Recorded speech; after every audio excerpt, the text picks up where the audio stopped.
काल देशाचं budget declare करण्यात आलं। ते ऐकल्यानंतर विरोधकांनी त्याच्यावरती उगीचच बोंबाबोंब सुरू केली। विरोधकांमधील काही नेते असं म्हणत होते की महाराष्ट्राकरता काहीच दिलं नाही, महाराष्ट्राच्या रेल्वेकरिता या बजेटमध्ये काहीच नाही।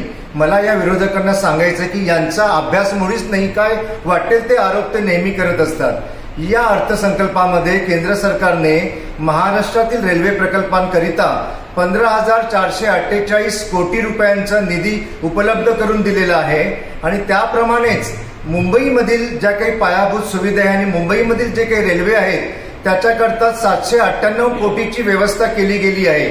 तसंच वंदे भारतच्या धर्तीवरतीच त्याच मानांकनामध्ये बसतील असेच 40,000 डबे नवीन बनविले जाणार आहेत आणि ते रेल्वेला जोडले जाणार आहेत, जेणेकरून आम आदमी जो आहे त्या आम आदमीचा रोजचा जो काही प्रवास असतो रेल्वेचा तो सुखकर होईल, हीच यामागची केंद्र सरकारची भावना होती। आणि म्हणून या सर्व गोष्टी केंद्र सरकारने या अर्थसंकल्पामध्ये अंतर्भूत केलेल्या आहेत। तरी सुद्धा विरोधक कोणताही अभ्यास न करता वारेमाप काही वाटेल ते आरोप करण्यामध्येच मशगूल असतात आणि म्हणूनच आज महाराष्ट्रातील विरोधकांची ही दयनीय अवस्था झालेली।